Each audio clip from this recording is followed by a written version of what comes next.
जय श्री कृष्ण बेटा। लास्ट में આપણે 12મું ચેપ્ટર ફિઝિક્સનું હતું એ પૂર્ણ કર્યું। હવે આજે આપણે નવું ચેપ્ટર ચાલુ કરીએ છીએ જે કેમિસ્ટ્રીનું છે। નામ કદાચ તમને નહીં દેખાતું હોય, ધાતુઓ અને અધાતુઓ એવું નામ છે। એ પહેલાં આપણે તમારી 10મા ધોરણની ગવર્મેન્ટ સરકાર દ્વારા લેવાતી જે બોર્ડની પરીક્ષા છે, મેઇન પરીક્ષા તમે આપવાના, એનું માળખું જોઈ લઈએ। તો અહીંયા મેં ચેપ્ટર લખ્યા છે, 1 થી 16 ચેપ્ટર છે। આપણે કુલ ચેપ્ટર કેટલા છે વિજ્ઞાનમાં? 16। અને એના માર્ક કેના કેટલા છે ને એ ફિક્સ થઈ ગયેલું છે કે ભાઈ પહેલું ચેપ્ટર હોય તો એમાંથી બોર્ડની પરીક્ષામાં 4 માર્કનું પૂછાય, આ ફાઇનલ। બીજા ચેપ્ટરમાંથી 6 માર્કનું। ત્રીજું ચેપ્ટર જે આજે આપણે ભણવાના છીએ એ ચેપ્ટર કેટલા માર્કમાં પૂછાય? 5 માર્કમાં। આ ચેપ્ટરમાંથી બોર્ડની પરીક્ષામાં 5 માર્કનું 5 ગુણનું પૂછાશે। ત્યાર પછી જો 5મું ચેપ્ટર એ છે 4 માર્કનું। આ 1 થી 5 કેમિસ્ટ્રીના છે, રસાયણ વિજ્ઞાનના પ્રક્રિયાઓવાળા ને એવા બધા। પછી 6ઠું 7મું 8મું 9મું 14 15 16 આ બધા બાયોલોજીના છે, જીવ વિજ્ઞાન। 10 11 12 ને 13 આ 4 ફિઝિક્સના છે। બધાના માર્ક લખેલા છે, જોઈ લ્યો તમે। હવે આપણે પેપર સ્ટાઇલ જોઈએ। તમારી બોર્ડની પેપર સ્ટાઇલ, બોર્ડનું પેપર તમારી સામે આવે એ કેવું હશે? એમાં 4 સેક્શન હશે ભાઈ। કેટલા? 4 સેક્શન। એ એટલે વિભાગ એ તમને આ વખત પૂરતો 24 માર્કનો પૂછવામાં આવશે। કુલ 24 ગુણ હશે એના, બાકી તો 16 માર્કમાં જ પૂછાતું। 1 માર્કના હોય એમાં સેક્શન। એમાં દરેક પ્રશ્નો કેવા હશે? 1 માર્કના। 1 માર્કના ટોટલ 24 પ્રશ્નો પૂછાય। અને દરેકના ગુણ કેટલા ભાઈ? 1। દરેકનો 1 ગુણ, 24 પ્રશ્નો, 24 માર્ક એટલે 1 માર્કના થયા બધા। હવે સેક્શન બી, વિભાગ બી,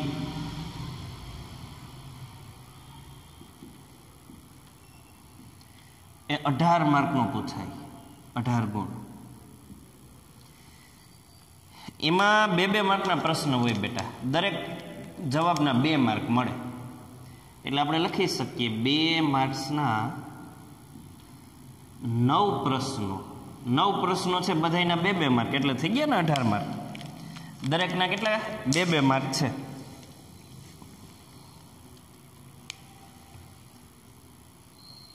દરેકના 2 ગુણ। ત્યાર પછી સેક્શન સી, એ 18 માર્કનો છે, પણ એમાં 3 માર્કના પ્રશ્નો પૂછાય। આન્સર લખો તમે એટલે 3 માર્ક મળે તમને, સાચો આન્સર આખો કમ્પ્લીટ હોય તો। 3 માર્ક્સના 6 પ્રશ્નો પૂછાય, એટલે થઈ ગયા 6 3 18 માર્ક થઈ ગયા ને। દરેકના કેટલા? 3। દરેકના 3 માર્ક હોય। અને છેલ્લો સેક્શન, સેક્શન ડી, સૌથી મોટા જવાબો જેમાં લખવાના થાય, એ છે 20 માર્કનો। એમાં 4 માર્કના જવાબ લખવાના થાય બેટા। 5 પ્રશ્ન હોય, 4 પંચા 20, દરેકના 4 ગુણ। આવી રીતે ટોટલ 80 માર્ક્સનું પેપર છે। હવે 100 માર્કનું નથી હો, 80 માર્કનું છે 10મા ધોરણનું પેપર। કુલ ગુણ 80। આ રીતે 4 વિભાગ હોય, 4માં કેવા 1 માર્કના, 2 માર્કના, 3 માર્કના, 4 માર્કના પ્રશ્ન પૂછાય। અને માર્કે તમારી સામે લખ્યા। ચાલો આ બોર્ડનો સ્ક્રીનશોટ લઈ લ્યો ફટાફટ। બોર્ડમાં જે છે એનો સ્ક્રીનશોટ લઈ લ્યો। હા, આ પેપર સ્ટાઇલ હવે માઇન્ડની અંદર રાખવાની અને એ મુજબ આપણે તૈયારી કરવાની। પછી ઘણાને શું હોય, ટૂંકા ટૂંકા પ્રશ્ન જવાબ યાદ રહેતા હોય ને તો એ ટૂંકા ટૂંકા પાકા કર્યા રાખે, મોટા ન કરે. તો ભાઈ ટૂંકા પ્રશ્ન તમે પાકા કરો તો એ તો સેક્શન એ 24 માર્કનો જ છે. બાકીનું શું કરવાનું? 27 માર્ક જોઈએ આપણે પાસ થવું હોય તો. 80માંથી પાસ થવું હોય તો 80માંથી કેટલા માર્ક જોઈએ? 27. પછી 2-2 માર્કના છે એ તમે કરી રાખો તોય ન ભેગું થાય, કેમ કે 18 માર્કમાં જ પૂછાય છે. 2-2 માર્કના તો 3 માર્કના મોટા હોય, 4 માર્કના એનાથી મોટા હોય. પેપર સ્ટાઇલ સામે રાખવાની, બરાબર. હવે આપણે વાત કરવાની છે મેટલ્સ એન્ડ નોન મેટલ્સ, ધાતુઓ અને અધાતુઓ.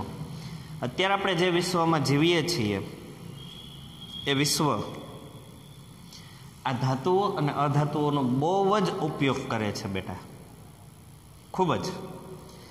આપણે જે વાહનો ચલાવીએ છીએ, વાહનો શેના બનેલા છે? ધાતુઓના. આપણે રસોઈ જેમાં પકાવીએ છીએ અને જેમાં જમીએ છીએ એ વાસણ શેના બનેલા છે? ધાતુઓના. વિમાન, ટ્રેન, આ બધું શેનું બનેલું છે? ટ્રેનના પાટા ધાતુઓનું. અને સૌથી અગત્યનું, જો ધાતુ ના હોત ને તો અત્યારે તમે જે આ બધા મકાન જો છો, ઘર, બિલ્ડિંગો, એ ના હોત. કેમ કે બિલ્ડિંગોની વચ્ચે તમને લોકોને ખ્યાલ હોય ખીલાસળી હોય, લોખંડના સળિયા ધાતુના બનેલા છે. એ લોખંડના સળિયા હોય એટલે તો આ છત ટકે છે.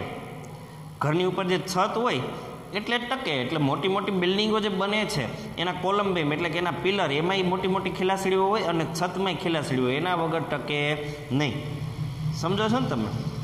ખીલાસળી ન હોત તો નળિયાવાળા 1 માળના મકાન જ હોત, અથવા વધીને લાકડાનું તમે છત એમાં કરો પાર્ટીશન તો 2 માળનું થાય. એટલે ખીલાસળી જે છે ધાતુ, એને લઈને આખા મોટા મોટા બિલ્ડિંગોને બધું શક્ય બન્યું છે. દુબઈની અંદર બુર્જ ખલીફા કેવડી મોટી બિલ્ડિંગ, 100 માળની. 100માં માળે ઊભા હોઈએ તો એવું લાગે જાણે કે આકાશ સાથે વાતો કરીએ છીએ. તો આપણા રોજિંદા જીવનમાં જેનું ખૂબ મહત્વ છે ધાતુઓ અને અધાતુઓ, એના વિશે આ ચેપ્ટરમાં ભણવાનું છે. સ્ટાર્ટિંગ મારી રીતે કરું છું. ધાતુઓ કેને કહેવાય સમજો ધ્યાનથી.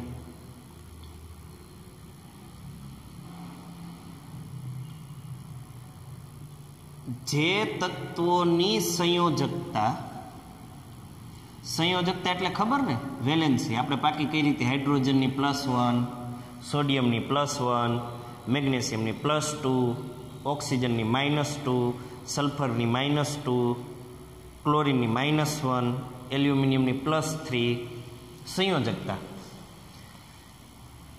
જે તત્વોની સંયોજકતા +1, +2 કે +3 હોય તેવા તત્વોને ધાતુ તત્વો કહે છે.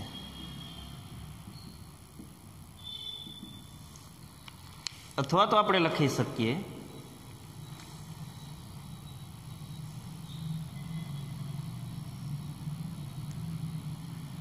ધાતુ તત્વો ધન સંયોજકતા ધરાવે છે.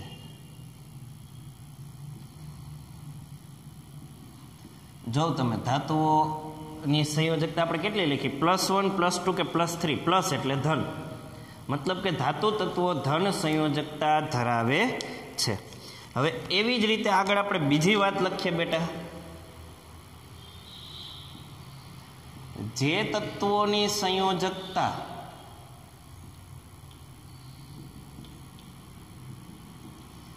-1, -2 કે -3 હોય તેવા તત્વોને શું કહેશું આપણે? અધાતુ તત્વો કહે છે.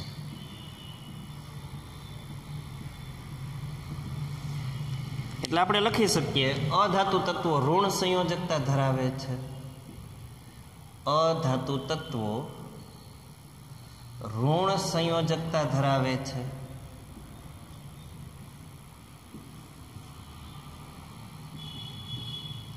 ધાતુ તત્વો ધન સંયોજકતા, અધાતુ તત્વો ઋણ સંયોજકતા. હવે બીજી વાત, ધન સંયોજકતા ક્યારે મળે યાદ કરો તો આગળના લેક્ચરો, તો કે જ્યારે કોઈ તત્વ ઇલેક્ટ્રોન ગુમાવે ત્યારે ધન સંયોજકતા મળે. યાદ આવ્યું તમને? સોડિયમ હોય, સોડિયમ 11મા નંબરનું તત્વ છે. સોડિયમ 11મા નંબરનું તત્વ સોડિયમ Na. ઇલેક્ટ્રોન રચના 2 8 1. પહેલી કક્ષામાં 2 જ હોય, બીજીમાં 8 8 ને 2 10 થઈ ગયા, ટોટલ 11, એટલે અહીંયા 1 ઇલેક્ટ્રોન. કુલ 11 ઇલેક્ટ્રોન છે. 12ની કક્ષામાંથી 1 ઇલેક્ટ્રોન સોડિયમ ગુમાવવાનો આપણને ખબર છે. પહેલી કક્ષા, બીજી કક્ષા અને ત્રીજી કક્ષા. પહેલી કક્ષામાં 2 ઇલેક્ટ્રોન, અહીંયા 8 ઇલેક્ટ્રોન ને અહીંયા 1. આ 1 ઇલેક્ટ્રોન ગુમાવે એટલે સોડિયમ ધન સંયોજકતા ધરાવે +1. આ તમને ખબર છે. એટલે આપણે લખી શકીએ, અહીંયા લખી શકીએ આપણે કે ધાતુ તત્વો પોતાની 12ની કક્ષામાંથી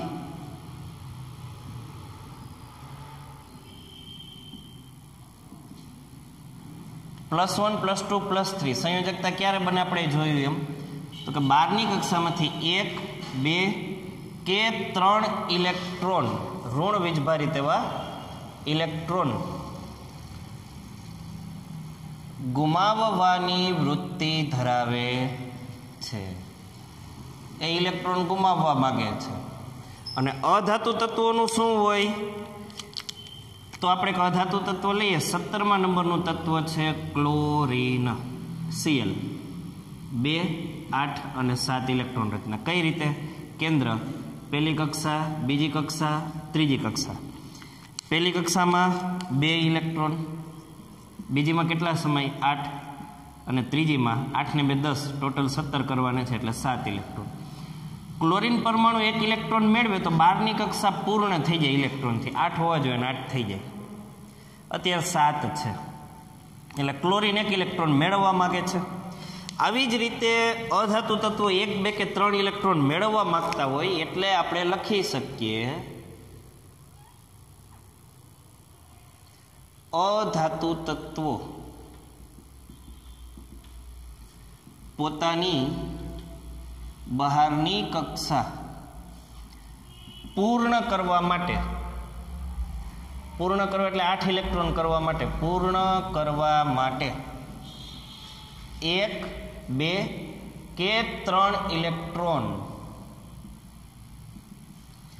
મેળવવાની વૃત્તિ ધરાવે છે. ઋણ વીજભારિત એવા ઇલેક્ટ્રોન મેળવે એટલે અધાતુ તત્વો ઋણ સંયોજકતા વાળા બને, અને ઋણ વીજભારિત એવા ઇલેક્ટ્રોન ગુમાવે એટલે ધાતુ તત્વો ધન સંયોજકતા વાળા બને. તો ધાતુ અને અધાતુ પદાર્થોનું તમારે અલગીકરણ કરવું હોય, વર્ગીકરણ કરવું હોય તો પહેલી જ રીતે આપણે જે બોર્ડમાં લખ્યું છે ને, સંયોજકતા જોઈને તમે ધાતુ અધાતુને ઓળખી શકો. લોખંડ, સોનું, ચાંદી, તાંબુ, એલ્યુમિનિયમ, સોડિયમ, પોટેશિયમ, કેલ્શિયમ આ બધાની સંયોજકતા ધન છે. 1 2 યા તો 3 એટલે બધાય ધાતુ.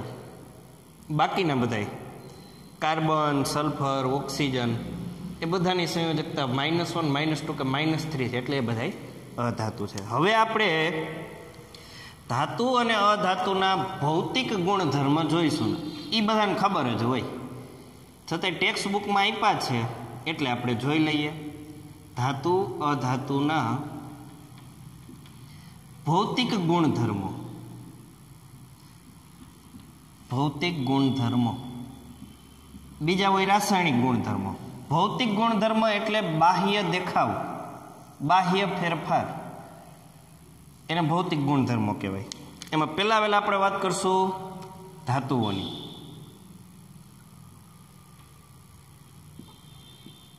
ધાતુઓના ભૌતિક ગુણધર્મો, પછી અધાતુ જો ભૌતિક ગુણધર્મો. હાલો, ધાતુઓ દેખાવે કેવી હોય યાદ કરો. તો કે ધાતુઓ તેની શુદ્ધ અવસ્થામાં, આ શબ્દ હું કામે લખ્યો એ પણ આપણે હમણાં સમજશું, ચળકાટવાળી સપાટી ધરાવે છે. ચળકાટવાળી સપાટી ધરાવે છે. સોનું, ચાંદી, તાંબુ, એલ્યુમિનિયમ, લોખંડ વગેરે કાટ લાગ્યા વગરની હોય. જો કે સોના ચાંદીમાં તો કાટ લાગતો નથી. કાટ લાગે તેને સોનું ચાંદી કહેવાય નહીં, પણ લોખંડમાં કાટ લાગે છે. એટલે તમારે શું કરવાનું, એને શુદ્ધ અવસ્થામાં લેવાની લોખંડને, તો એ ચળકાટવાળી હોય. કાટ લાગી ગયેલ હોય તો ચળકાટ હોય નહીં. હવે શુદ્ધ અવસ્થામાં કઈ રીતે મળે? કાંઈ નથી, બહુ સરળ છે. લોખંડનો ટુકડો લેવાનો, વાતાવરણની અસરથી એમાં કાટ તો લાગેલો જ હોય. હવે તમારે કાચ પેપર જે આવે છે, આપણે દિવાળીએ કલર કરતાં પહેલાં ઘસીએ લોખંડની વસ્તુને, કાચ પેપર વડે આ લોખંડના ટુકડાને ઘસી નાખવાનો, કાટ દૂર થઈ જાય. એટલે હવે એ શુદ્ધ અવસ્થામાં છે. કાટ હોય તો એ શુદ્ધ નથી. બસ આટલો ફેર. તો પહેલો ગુણધર્મ, ધાતુઓ એની શુદ્ધ અવસ્થામાં ચળકાટવાળી સપાટી ધરાવે છે. બીજું, ધાતુઓ સામાન્ય તાપમાને ઘન અવસ્થામાં હોય છે. ઘન અવસ્થામાં અસ્તિત્વ ધરાવે છે. ધાતુઓ કઈ અવસ્થામાં હોય તો આપણને ખબર જ છે બધી, ઘન અવસ્થામાં. ત્યાર પછી ત્રીજો, ધાતુઓ સખત હોય છે. સખત મીન્સ મજબૂત હોય છે. ચોથું, ધાતુઓ ઉષ્મા એટલે કે ગરમીની સુવાહક હોય છે. એમાંથી ગરમી વહી શકે છે, પસાર થઈ શકે છે. પાંચમું, ધાતુઓ ઉષ્માની જેમ જ વિદ્યુતની પણ સુવાહક હોય છે. છઠ્ઠું, ધાતુઓને ખેંચીને લાંબો તથા પાતળો તાર બનાવી શકાય છે.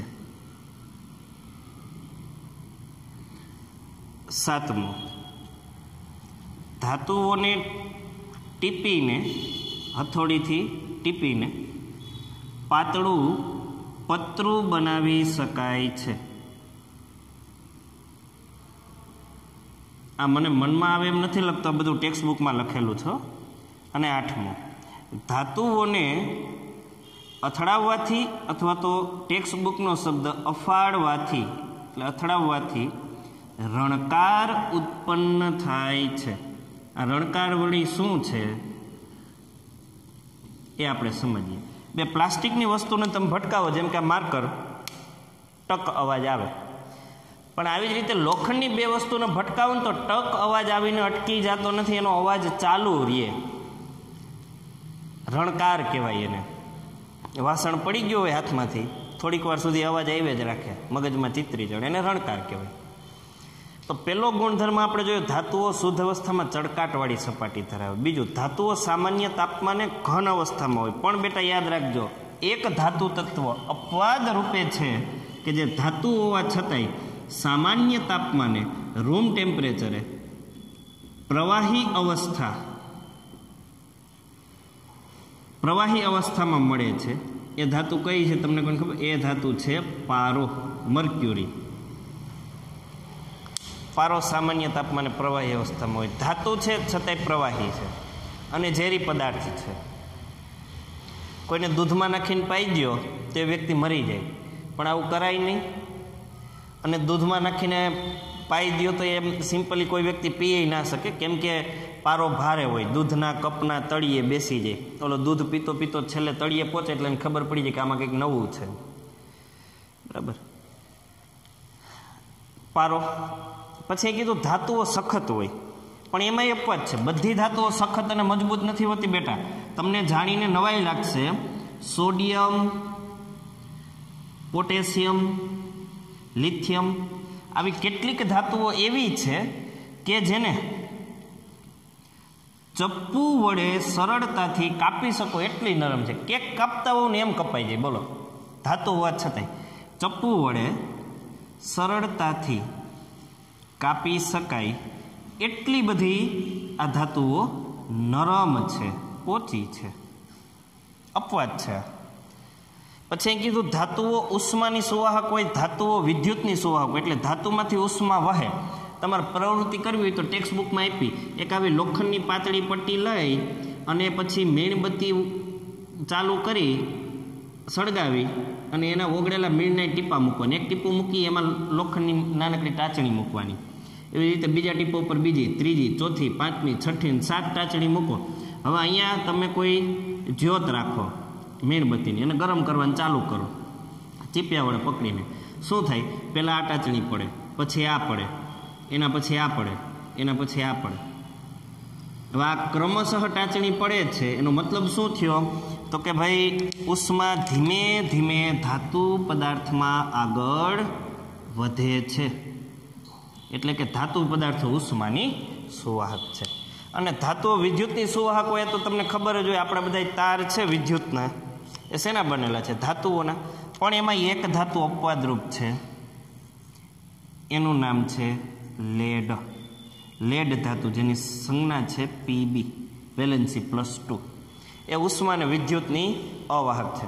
એટલે જ્યારે પણ ગરમીનું ટ્રાન્સફર થવાનું રોકવાનું હોય ને ત્યારે લેડ ધાતુનો ઉપયોગ થાય. મોટી મોટી કંપનીઓની દિવાલ કે જ્યાં ગરમી જાળવી રાખવાની હોય અથવા તો ગરમી લાગવા ન દેવાની, ત્યાં લેડ ધાતુ વપરાય.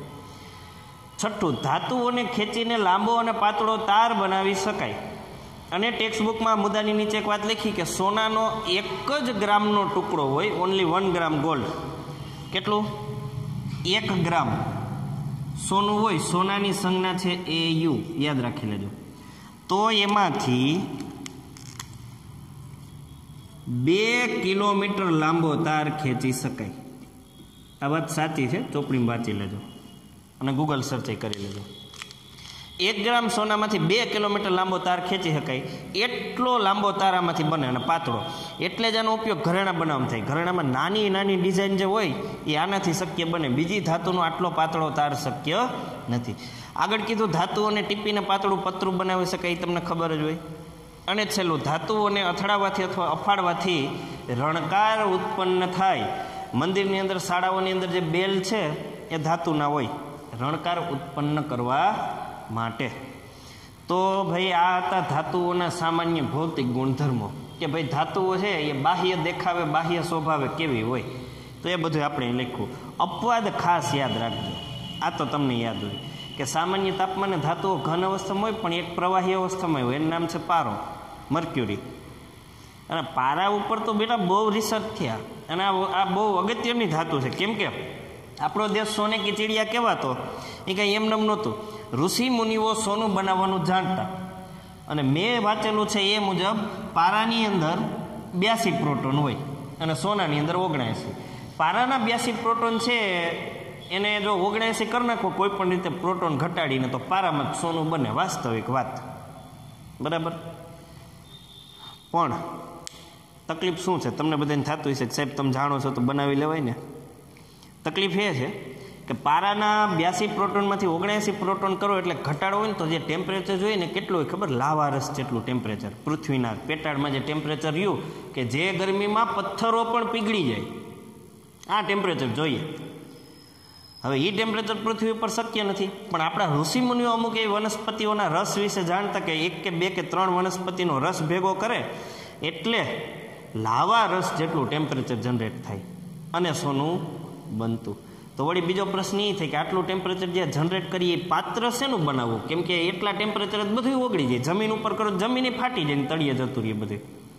તે લોકો એવી વનસ્પતિ વિશે પણ જાણતા કે એના પાંદડા અથવા એની એ વૃક્ષોની છાલમાંથી પાત્ર બનાવે તે ટેમ્પરેચર સહન કરી શકે, બરાબર. એટલે પારો બહુ અગત્યનો છે. રેડ મર્ક્યુરી, લાલ કલરનો પારો, એ અત્યારે બહુ ચલણમાં છે. લાલ પારો, આ લાલ પારાનું ટીપું તમે રાખ્યું હોય ને બેટા, અને જો એની નજીકમાં સોનું લઈ જાઓ ને, પ્યોર સોનું, તો એ પારો જેમ લોખંડ ચુંબકને ખેંચે ને ચુંબક લોખંડને એમ પારો સોના તરફ આકર્ષાય. જોકે તમે પ્રયોગ કરી નહીં શકો કેમ કે લાલ પારો અત્યારે લગભગ ક્યાંય મળતો નથી. રેડ મર્ક્યુરી પહેલાંના સમયમાં જૂનવાણી રેડિયા આવતા, એ રેડિયાની અંદર લાલ કલરના વાલ આવતા. એની અંદર એ લાલ કલરનો વાલ એટલે જ હતો કે એમાં લાલ પારો હતો. અત્યારે એનો ઉપયોગ લગભગ રોકેટ લોન્ચરમાં થાય, એટલે એની કિંમત કરોડોમાં છે. પણ હવે એ રેડિયા તો આપણી પાસે હોય નહીં, આપણે વેચી નાખ્યો કે ભંગારમાં દઈ દીધા હોય જૂના. તો આ થયા ધાતુઓના ભૌતિક ગુણધર્મો. હવે એવી જ રીતે અધાતુ પદાર્થોના ભૌતિક ગુણધર્મો, પણ એ સરળ છે, લખવાની જરૂર નથી. તમારે કહી દેવાનું આનું બધું ઉલટું વિરોધ. ધાતુઓ શુદ્ધ અવસ્થામાં ચળકાટવાળી સપાટી ધરાવે. ધ્યાનથી સાંભળજો, અધાતુઓ તેની શુદ્ધ અવસ્થામાં ચળકાટવાળી સપાટી ધરાવતું નથી. એમાં એક અપવાદ છે અધાતુમાં, બ્રોમિન.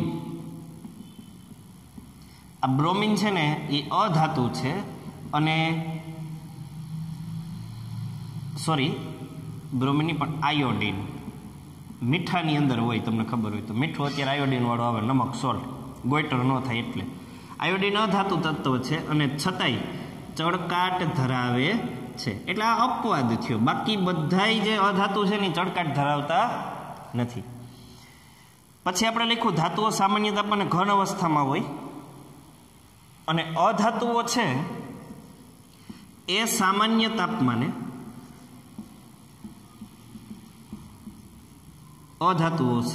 તાપમાને પ્રવાહી અથવા તો વાયુ સ્વરૂપે અસ્તિત્વ ઘન અથવા તો વાયુ સ્વરૂપે અસ્તિત્વ ધરાવે છે.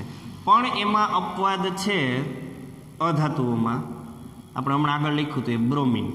આ બ્રોમિન એકમાત્ર એવું અધાતુ તત્વ છે કે જે પ્રવાહી અવસ્થામાં અસ્તિત્વ ધરાવે છે. પછી આપણે લખ્યું ધાતુઓ સખત હોય તો અધાતુઓ બરડ હોય. બરડ એટલે બટકણી, તૂટી જાય, એ સખત મજબૂત હોય નહીં. ધાતુઓ ઉષ્મા અને વિદ્યુતની સુવાહક છે, અધાતુઓ ઉષ્મા અને વિદ્યુતની અવાહક છે. ધાતુઓને ખેંચીને લાંબો પાતળો તાર બને, ટીપીને પતરું બને. અધાતુમાં એવું કંઈ થાય નહીં, તૂટી જાય. ધાતુઓના ફાડવાથી રણકાર ઉત્પન્ન થાય, અધાતુનો અથડાવો રણકાર ઉત્પન્ન ન થાય, ખાલી ટક અવાજ આવે. જો આ અધાતુ જ છે, ટક થાય ખાલી. તો આ હતા ધાતુ અને અધાતુના સામાન્ય ભૌતિક ગુણધર્મો. ચેપ્ટરની શરૂઆતમાં જ તમને ટેક્સ્ટ બુકમાં આપેલા છે. આ તમને યાદ હોવા જોઈએ, કેમ કે પેપરમાં આ પૂછાવાની શક્યતા ઘણી બધી છે. ધાતુ અથવા તો અધાતુના ભૌતિક ગુણધર્મો અથવા એના અપવાદો, આ બધા અપવાદ છે જે આપણે સાઈડમાં લખાયા. તો આજે આપણે જે કંઈ કર્યું છે એ તમારા હોમવર્કમાં 2 વખત લખવાનું છે. આજે અહીં સુધી રાખીએ. આવતા લેક્ચરથી જેમ ભૌતિક ગુણધર્મો જોયા ને એમ હવે રાસાયણિક ગુણધર્મો ચાલુ થાય. બરાબર? એ આપણે જોવું, પ્રક્રિયા બધું આવશે. આજે અહીં સુધી રાખીએ. દરેક વિદ્યાર્થી મિત્રોને બાય, જય શ્રી કૃષ્ણ, જય હિન્દ. હોમવર્ક બધાએ ફરજિયાત 2 વખત કરવાનું છે અને પાકું કરવાનું છે.